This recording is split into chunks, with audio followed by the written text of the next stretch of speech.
Yes friends, तो अब under absorption over absorption of overheads की हम ये प्रॉब्लम करते हैं. The total overhead expenses for the factory are 4,46,380. Taking into account the normal working of the factory overheads was recovered in the production at rupees 1.25 per hour. The actual hour worked were rupees 293,104. 293,104. Okay. How would you proceed to close the books of account, assuming that besides rupees 7,800 units produced, of which 7,000 sold हैं, and there were 200 equivalent units work in progress. ठीक है. On investigation, it was found that 50% of the unabsorbed overhead was on account of increase in the cost of indirect material and indirect labor, and remaining 50% was due to factory inefficiency. Factory की inefficiency है, fault planting है, तो ये P&L में जाएगा. Also give the profit implications of the method suggested. ठीक है friends, तो करते हैं इसको. सबसे पहले हमारा निकालना होता है, 4 स्टेप्स में काम करते हैं हम लोग. पहले स्टेप में हम निकालते हैं कैलकुलेशन ऑफ अंडर और ओवर एब्जॉर्ब्ड ओवरहेड्स. तो हम लिखेंगे एक्चुअल फैक्ट्री ओवरहेड जो हमारे हैं वो दे रखे हैं 4,46,380. इसमें फिर हम लिखेंगे फैक्ट्री ओवरहेड जो एब्जॉर्ब्ड हो गए हैं वो 293,104 आवर्स इंटू ₹1.25 से, that comes to 366,380. So 80,000 is the under absorbed overheads. ठीक है जी. नंबर 2 है treatment of under absorbed overheads. Question में लिखा है 50% due to factory inefficiency should be transferred to costing P&L. 80,000 का जो 50% है वो होते 40,000. ये तो P&L में डाल दीजिए.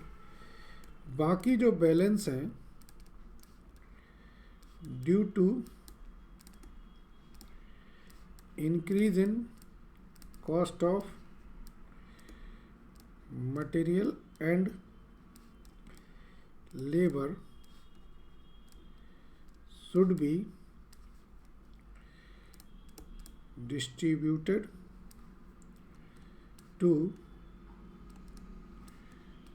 cost of sales, finished goods and WIP account using supplementary rate. अब वो बाकी के 40,000 हैं वो हमारे सप्लीमेंट्री रेट से होंगे, तो ये 80,000 का हो गया है साहब. अब तीसरा है वो है सप्लीमेंट्री रेट. तो अंडर एब्जॉर्ब्ड ओवरहेड्स कितने हैं हमारे, that is 40,000. Equivalent number of units कितनी है, 7,800 तो प्रोड्यूस करी हैं और 200 आपकी WIP हैं, तो ये 8,000 है. तो सप्लीमेंट्री रेट क्या होगा, ₹5 पर यूनिट. ठीक है जी. सो अब चौथा स्टेप है हमारा distribution of under absorbed overheads. Number 1 एक तो जाएगा कॉस्ट ऑफ सेल्स में।